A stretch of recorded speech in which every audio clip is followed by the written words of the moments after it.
Mr. Deputy President, Mr. Prime Cabinet Secretary, the Attorney General of the Republic of Kenya, Cabinet Secretaries present, Principal Secretaries, Chairpersons, and Chief Executives of our state corporations, Chairpersons, and Principals of our tertiary institutions. Ladies and gentlemen, good morning. Good afternoon. Today we witness the culmination of the annual performance contracting cycle and the commencement of analysis, reflection, and improvement of future performance on the basis of evidence-based evaluation and feedback. Although the performance management framework is now in the 19th annual cycle, it is important to note that it emphatically and systematically incorporates, articulates, and enforces the values and principles of public service as laid down in Article 232 of the Constitution of Kenya, and thereby enables the public service to become the foremost champion of the national values and principles of governance set out in Article 10 of our Constitution. We must do our part in full to ensure that this event and the process it represents underscores high professional standards, highlights efficient, effective, and economic use of resources, demonstrates responsiveness, promptness, effectiveness, impartiality, and equity in service provision, enhances transparency and accountability, and promotes meritocracy, inclusivity, and diversity.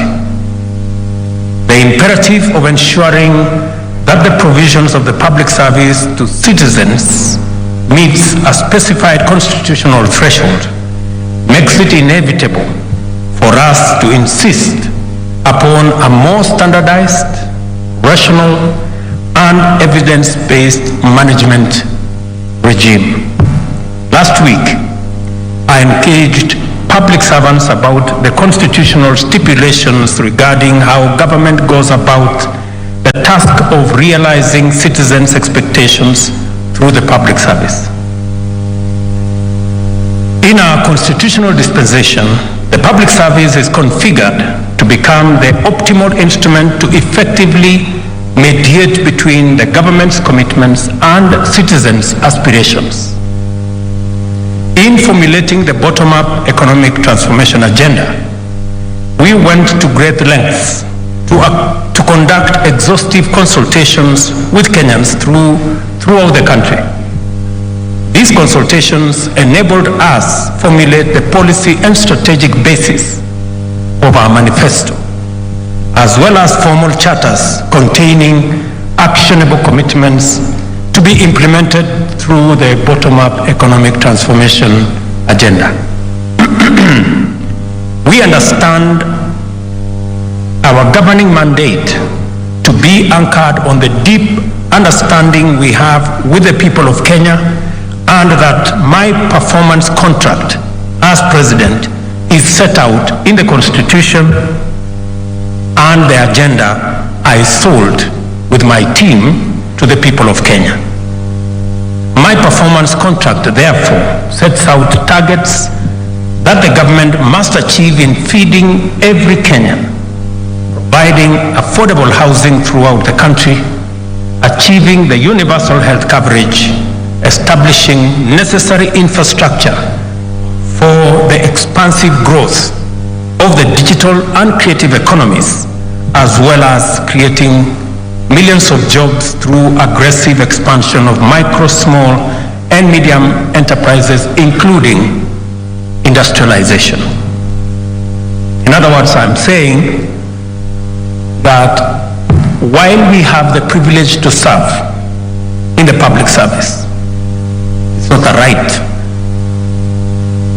We We are close to 700,000 people in the public service out of 50+ million Kenyans. It is a privilege for us, the few of us, to serve in the public service. But that privilege comes with a responsibility on what do we do to create opportunity for the millions who do not have the privilege we have to serve in the public service. What is it that we are going to do so that they too can have an opportunity to work, to get a job, to do a business, and to go about their lives as the rest of us are doing? And that comes with huge responsibility on each and every one of us that have the privilege to serve in the public service. We understand our governing mandate, as I have said. And as I have said, my performance contracts therefore sets out targets that the government must achieve. My team in the executive assists me in the performance of this contract through contracted delegation as authorized in the Constitution, and the programs, projects, and tasks required to be performed are relayed onward to various departments and agencies under ministries.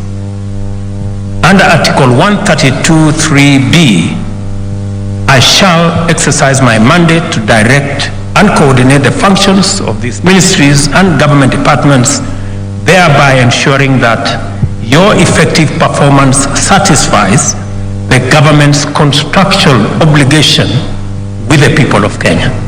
We all have a contract with the people of Kenya, and that contract is going to be effectively measured by performance. And I agree that that performance must be measured. In other words, you will have all the necessary authority and support to deliver successfully, because through you, I am committed to excel in every item indicated on my scorecard during my performance evaluation when I return to the people to seek a fresh mandate. I must therefore oversee the execution of government mandate to the highest degree of achievement and the best level of performance. I know we have had to have some very unpleasant discussions with many of you on many occasions. I've had to make telephone calls, we've had to engage in various ways. We've had sometimes very interesting conversations, and I must commend many public servants who put in their very best. And I see it, and we witness it, and the people of Kenya feel it. I know that we've also had occasions when we haven't quite been in very good terms. And we've had to, do what we have to do. Let me give you maybe a few examples. I must commend the partnership between the ministry responsible for the Hustler Fund. In a record 3 months, we were able to put together with the private sector. I must commend the CEO of Safaricom, the CEO of Airtel, the CEO of Telecom Kenya. They came through, sat on a table with us, and in a record 90 days, we had a product that today 7 million Kenyans are borrowing every day and repaying. We have a product that has given us the opportunity to lend 26 billion shillings in a record 5 months.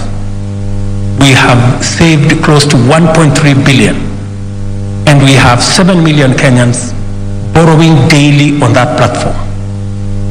I know many people have asked me, especially those of us in the political class, that how can we have such a successful product and we are not making enough political, noise around it so that people know it is happening. I want to tell you, relax.